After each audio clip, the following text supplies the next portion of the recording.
Na minha mensagem de hoje, tem por tema a dor da remoção. Remover algo ou tirar algo de nossa vida que nos oferece algum benefício é muito desafiador. E todas as vezes que a vida, que Deus se predispõe a agir na nossa vida, para que algo ou alguém seja removido dela, essa remoção, ela vai causar dor, por medo, por sentimento de posse, ou simplesmente por conforto. Normalmente as pessoas não têm dificuldade, principalmente na igreja. Você quer colocar alguém num cargo, ninguém normalmente não te pergunta por que você está colocando essa pessoa no cargo. Aliás, ela é até perfeitamente capaz de entender que ela só está sendo colocada nesse cargo porque Deus a colocou naquele local. Mas se você precisar remover essa pessoa do cargo, normalmente ela quer uma série de informações, de justificativas para cujas quais ela está sendo removida, retirada de uma função, porque na maioria das vezes, quando algo precisa ser retirado da nossa vida, essa remoção, ela vai nos trazer algum desconforto, alguma dor. Porém, nós precisamos entender que depois que sai da nossa vida aquilo que tem que sair, só então estaremos prontos para avançar para a próxima fase. Quando nós somos capazes de entender isso, fica mais suave, menos doloroso ver pessoas partirem, ver empregos ficarem para trás, ver situações cujas quais achávamos vantajosas, expressivas e significativas partirem. Às vezes sequer elas ficam por muito tempo, porque não é o nosso destino, é apenas uma fase da nossa vida. A Bíblia inúmeras vezes nos dá exemplos sobre isso. Quando nós vemos a história da mulher de Ló, o que ela tem? Ela tem um apego àquilo que está ficando para trás. Ela está sendo arrancada, removida de sua casa, de seus pertences. Ela só está saindo basicamente com a roupa do corpo.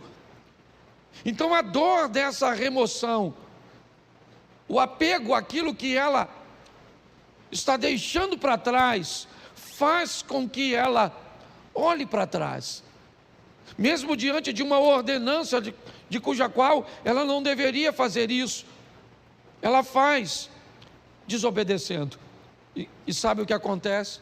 Ela não tem mais futuro, ela é paralisada por aquilo.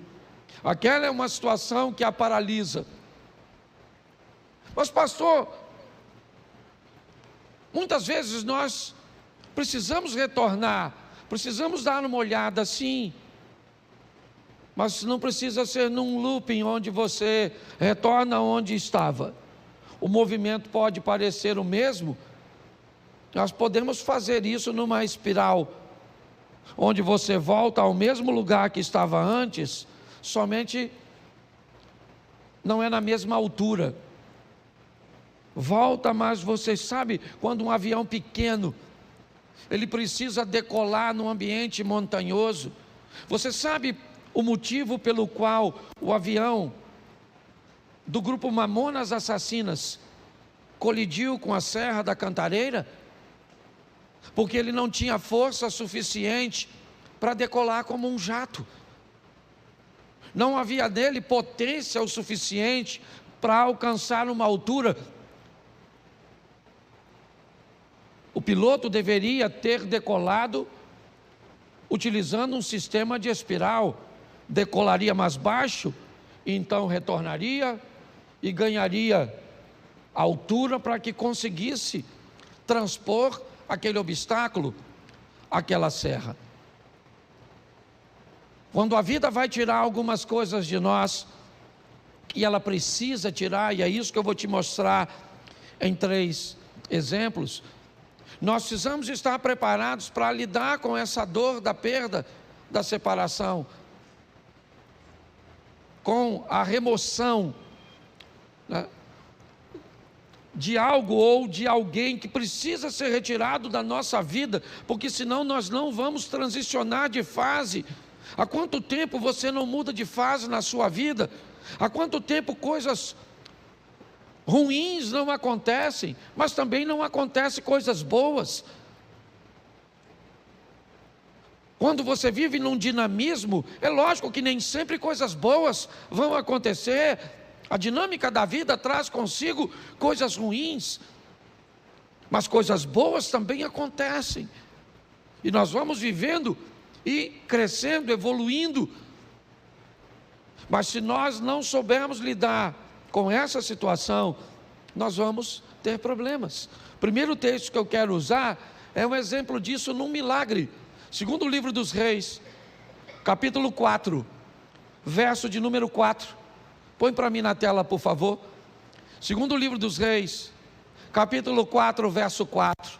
Depois entra em casa, fecha a porta atrás de você e dos seus filhos, e derrame o azeite em todas aquelas vasilhas, e ponha à parte as que forem ficando cheias. Preste atenção na exposição desse milagre, no que a Bíblia está narrando. O milagre está acontecendo, mas todas as vezes que uma botija de azeite se enche, o que esta mulher tem que fazer é retirar essa botija, colocar uma outra no lugar e colocar essa botija para trás.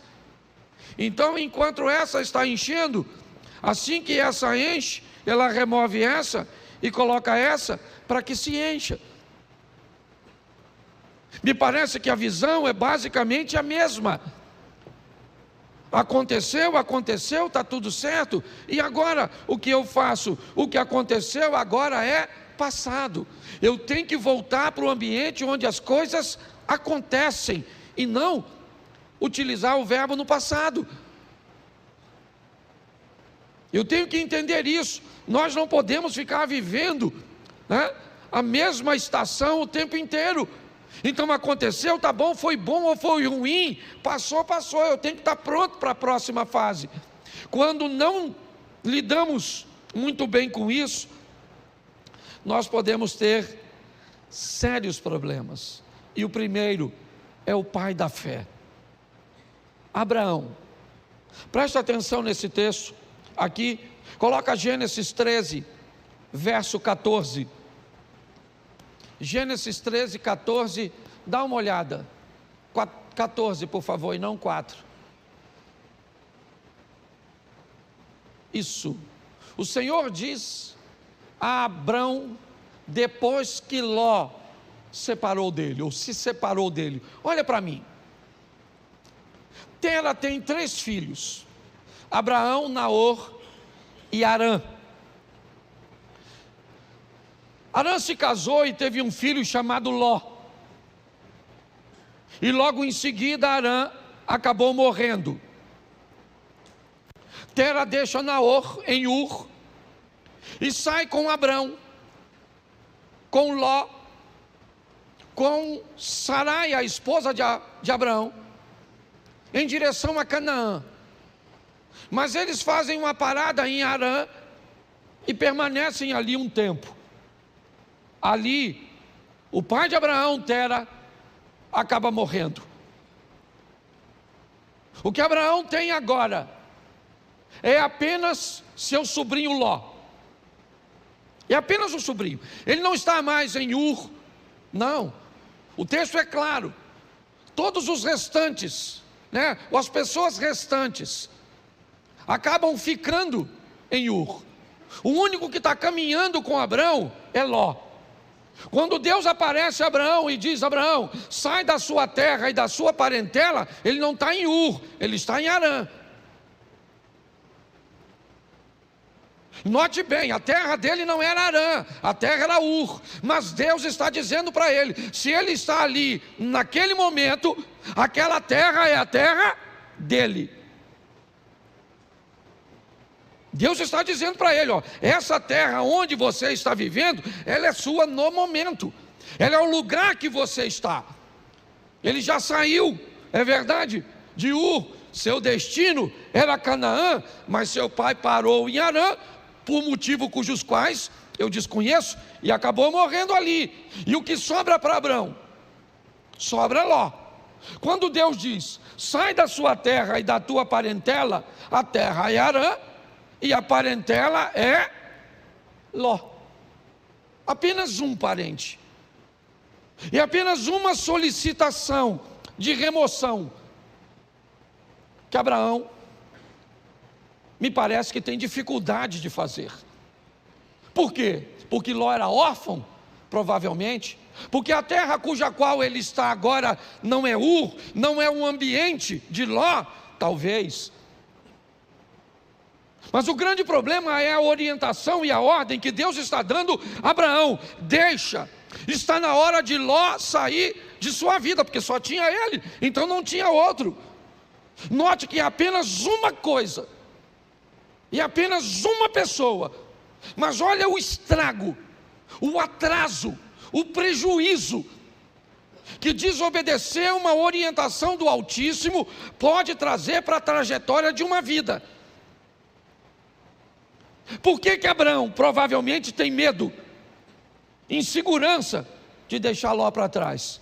Porque se ele deixa Ló, o argumento dele vai se solidificar em Eliezer, o Damasceno.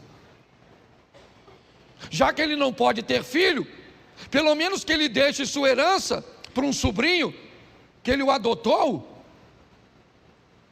Pelo menos é alguém de seu sangue.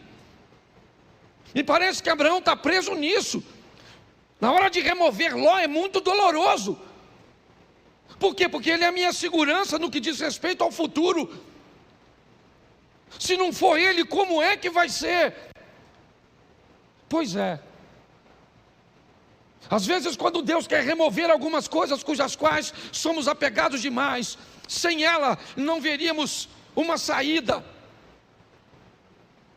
O que eu vou fazer? Como é que vai ser? É a única coisa que eu tenho, é a única corda que eu tenho para me segurar. E Abraão leva Ló com ele. Ele não consegue se apartar de Ló. E eu confesso a vocês que fora a sensação de ver seu sobrinho enriquecer, Ló não traz mais nenhuma alegria para a vida e ministério de Abraão. Nenhuma. Se você for olhar a história, é só problema, é só dificuldade, é só adversidade. Até que chega um momento que Deus diz: Abraão, não tem mais como. E aí entra o verso, coloca o verso 13 por favor, desse texto.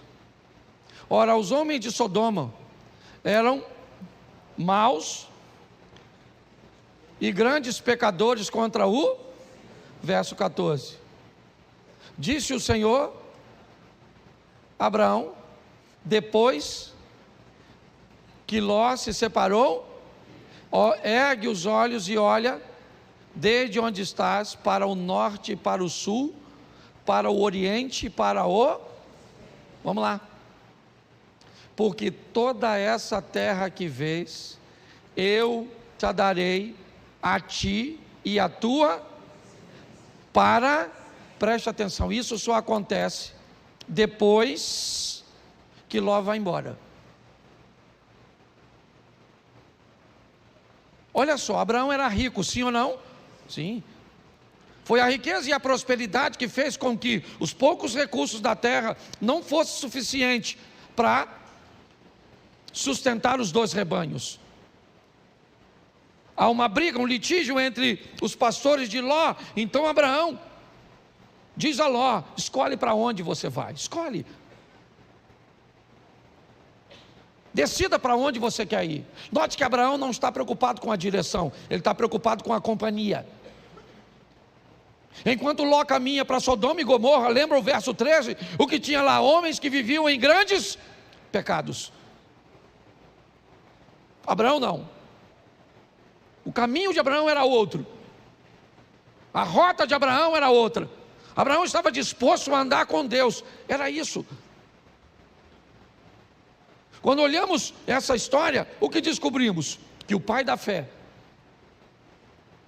estava apegado e tinha dificuldade de se libertar de coisas, e aqui, de laços familiares. Entenda o que eu vou falar agora. O corte do cordão umbilical, o rompimento da sua vida para com a sua família, para viver a sua própria história, precisa acontecer. É importante que você entenda isso. Existe uma nova fase para você, e você precisa estar pronto a retirar ou a permitir que isso aconteça. Se dependesse de Abraão, ele não tiraria. Mas a prosperidade dos dois foram tanta que a terra está dizendo para eles: vocês não têm como viver juntos. Então ele diz: então você vai embora.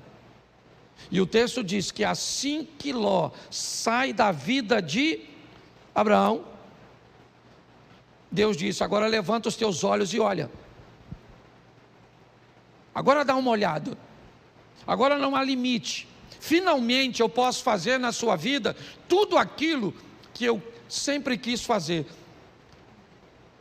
Só não conseguia fazer antes porque você ainda estava aprisionado. É importante, eu não sei qual é a prisão ou aquilo que precisa ser removido da sua vida. Eu sei que tem coisas, e principalmente quando o assunto são questões familiares, principalmente, é romper com uma mãe para dar um outro nível para o casamento. É romper com um filho para dar um outro nível para o casamento. Pare e pense. Muitas vezes nós precisamos, não é abandonar, não. Você vai ver o que Abraão ainda vai fazer mais à frente. Mas é importante que nós entendamos isso, que depois que Ló sai da vida de Abraão, as coisas tomam um rumo totalmente diferente. Então, por mais doloroso que seja, esteja pronto para viver essa remoção. Deixa eu usar a segunda, que eu não posso deter muito tempo. Jonas 1,15. Jonas capítulo 1, verso de número 15.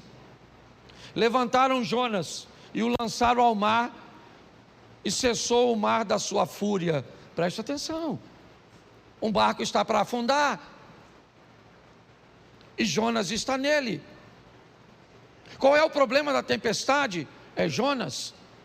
Qual é o motivo de tudo aquilo que está acontecendo? É Jonas. Por que Jonas está ali? Porque o capitão do navio está ganhando dinheiro com Jonas. Jonas está ali porque comprou uma passagem. Jonas está ali porque tinha uma grana para comprar uma passagem para entrar nesse barco. Mas ele é um desobediente, está certo? Mas ele está trazendo dinheiro. Mas eu não sei quem ele é. Tudo bem, não quero saber. Ele está trazendo uma grana, ele está trazendo uma lucratividade, e pautado nessa lucratividade, eu não sou capaz de selecionar quem entra na minha vida. Deixa eu fazer uma pergunta para você: quanto custa para entrar na sua casa? Quanto custa para entrar na sua família? Quanto custa? Qual é o preço de um ingresso da sua intimidade? Pare e pense. Por causa da entrada de Jonas, o capitão do navio, que não é profeta, ele não desobedeceu a Deus, não. Ele cometeu algum pecado quando vendeu o ingresso do barco dele para o Jonas? Sim ou não? Claro que não. Mas não interessa, tem alguém dentro da vida dele, tem alguém dentro do barco dele que está trazendo aquela tempestade. É só uma questão de tempo até ele afundar. Você sabe o que ele faz, o capitão do navio? Ele pega toda a carga e joga fora. Ele precisava perder a carga? Não, o problema era a carga, o problema era Jonas. Mas ele perde a carga, porque pessoas perdem aquilo que não precisava perder, quando não querem tirar o que precisa ser retirado. Você não quer tirar esse comportamento? Então tá bom, perde o casamento, perde a intimidade, perde a paz. Mas sabe por que Jonas saiu do barco? Porque o capitão procurou. O capitão está procurando, me parece, alguma coisa para jogar fora. O que ele quer é aliviar o barco, já perdeu a carga, é verdade, mas a tempestade continua. Então ele vai no porão, ele desce no porão do navio. Eu já falei isso aqui, ele desce no porão do navio, e lá no escuro do porão, deitado num lugar, está o Jonas. Porque aquilo que às vezes vai te levar para o fundo, não está na luz no convés, está no porão, escondido, quietinho. O que ele está estabelecendo em você, um comportamento, uma postura comportamental, que destrói seus relacionamentos, que impede você de ter relacionamentos sadios. Mas quando ele procura, a Bíblia diz: aquele que pede recebe, aquele que busca, acha. Então ele não está buscando, ele achou, pegou o Jonas, levou o Jonas no convés, o interrogou, e Jonas disse: não era para eu estar aqui, era para eu estar onde? Em Nínive, cumprindo a minha missão. Mas eu desci a Jope, peguei, certo? Comprei um ingresso, uma passagem, entrei no seu barco para ir para Tarsis, para a Espanha. E agora? A tempestade está lá, Jonas diz que ele é o culpado. Mas e agora? O texto diz que o capitão está com medo de jogar Jonas fora. Quem é esse cara? Não é quem ele é a missão que ele precisa executar. Não tem a ver com ele, é com o propósito de Deus na vida dele. Ele se torna importante por causa do propósito. E aquele homem olha e diz: eu não vou remover esse cara do meu barco, eu estou com medo de jogar esse cara fora. Eu jogo esse cara fora e, não quer jogar? Então tá bom. Eu sei o que é isso muito bem. Eu trabalhei 12 anos numa empresa, foi lá que meus filhos nasceram, lá eu me casei. Eu não tinha um carro, eu usava o carro da empresa. Tudo girava em torno daquele lugar. Eu não sabia viver, não havia nenhum outro ecossistema que eu conseguia enxergar, sabe, para me prover de um futuro. Não tinha. Não havia possibilidade, eu não conseguia enxergar. Eu sei hoje que existia, tanto existia que eu estou onde eu estou, mas na época eu não via. Eu estava totalmente apegado, e Deus usando todas as estratégias para me remover. Ele me tirou com mão forte de um lugar que eu não queria sair. Eu não estava vivendo em pecado, não, eu só não estava onde Deus queria que eu estivesse. Mas aqui eu não quero falar de Jonas, eu quero falar do capitão. É ele é o foco da minha mensagem, porque é o barco dele que vai afundar. Por quê? Porque tem alguém que não deveria estar na vida dele, na casa dele, na empresa dele, nos negócios dele, no ministério dele. E agora ele tem que jogar Jonas fora. Sabe o que ele tem? Medo. Medo de jogar. Só que ele não vê outra situação. Ele tem que jogar Jonas fora. Verso 15: e levantaram a Jonas e o lançaram e cessou a sua. Aí ele foi lá, mergulhou no mar, pegou a carga toda, trouxe de volta para o navio e seguiu direitinho, sim ou não? Não. Precisava ter perdido a carga se tivesse jogado Jonas? Sim ou não? Mas perdeu a carga porque não achou o Jonas. Então fala para quem está do seu lado: acha o Jonas.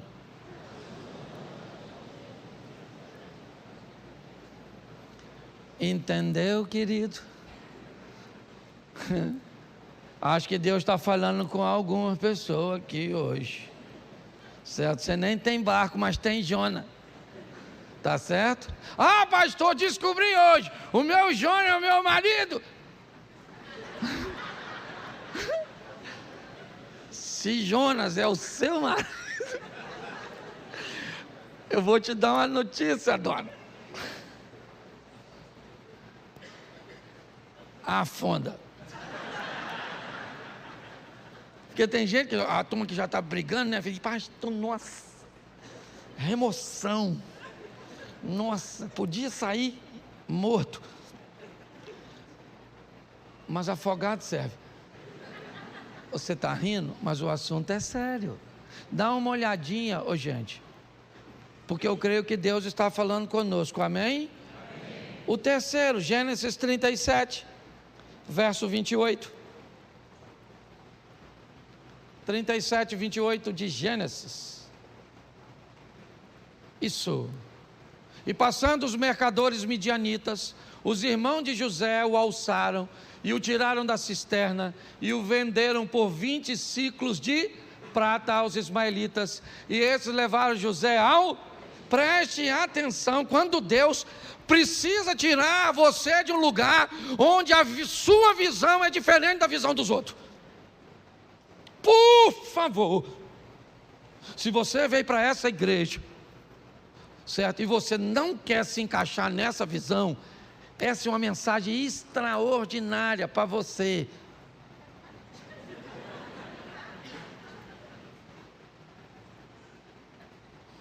O José é um cara que ele vê o mundo, as coisas, ele aspira, seu comportamento é diferente de seus irmãos. Não cabe. Eu não estou dizendo que Rubem, Simeão, Levi, Isacar, Zebulun, Gad, Azer, Naftali, certo? Eu não estou dizendo que eles estão errados. Eu estou dizendo que há uma visão diferente. E Deus então vai remover José. Sabe o que ele é? Irmão dos caras. Sabe, ele vai ser vendido como? Repita comigo, é melhor ser um escravo na mão de estranhos do que irmão de uma família de invejosos. O dono do escravo, ele quer o quê? O que ele quer com o escravo? Ele quer o quê? Lucrar, sim ou não? Então, para o dono do escravo, quanto mais ele lucrar, melhor. O que o escravo vai fazer lá na frente, se o escravo amanhã se tornou governador do Egito, o cara não quer saber. O que ele quer saber é o quanto ele ganhou quando vendeu o escravo. Mas um ambiente de invejoso, ele está preocupado com o que você pode se tornar no futuro. É isso que vai incomodá-lo. Então o propósito, enquanto o dono do escravo não se preocupa com o escravo amanhã, desde que tenha ganho com ele, o invejoso não, ele se preocupa totalmente com o amanhã, com aquilo que você pode se tornar. Porque na verdade, na maioria das vezes, todo mundo quer ver você bem, desde que não seja melhor do que ele. Na maioria das vezes é assim que funciona. José precisa ser removido daquele lugar. Não cabe ali. Mas pastor, fique tranquilo. Essa é uma questão de família, e uma família bem organizadinha. Não esqueça que esse cara, ele é bisneto de Abraão, sim ou não? Isso. Ele é filho de Jacó, que é filho de Isaac, que é filho de Abraão.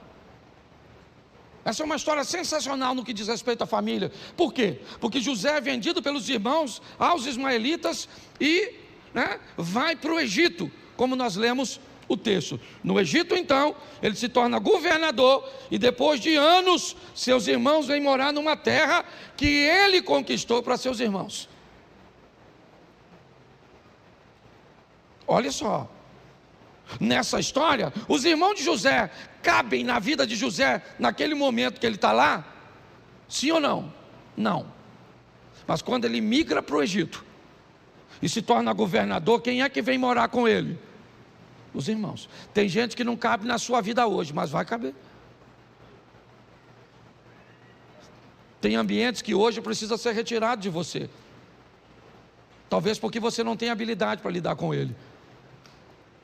Mas todas as vezes que Deus quer remover isso, ou quer remover algo, alguém da nossa vida, se esse ambiente, se essa pessoa nos traz alguma vantagem, nós vamos ter sérios problemas. Isso aconteceu com Abraão, como eu citei aqui para vocês. Isso aconteceu com aquele homem que teve seu navio ameaçado porque alguém não devia estar lá. E mesmo na hora de remover, foi desafiador. E para José também foi difícil ver seus irmãos ficarem para trás e ele ser vendido. Hoje, o que eu entendo aqui para todos nós é que algumas coisas precisam ser retiradas, removidas. Essa palavra veio a mim quando eu ouvi aquela ministração na Slavec, onde aquela ideia de graça que me trouxe até aqui foi ampliada, não diminuída, ampliada. É uma nova fase. É importante que nós venhamos a respeitar o tempo da mudança. É um grande desafio para nós. Eu não sei se você sabe, mas a história de Abraão começa com 75 anos de idade. Isaac nasce, Abraão tem 100 anos. Foram 25 anos depois. Ele teve que vivenciar tudo aquilo. Talvez por isso ele seja chamado o pai da fé.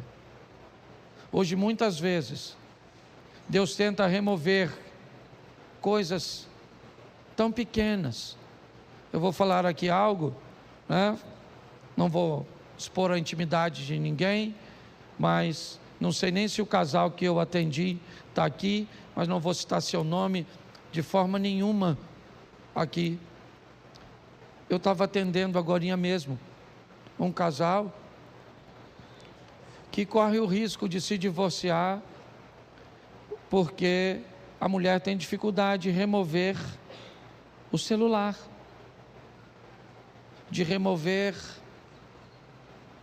o vocabulário. E se não fizer isso, o casamento acaba.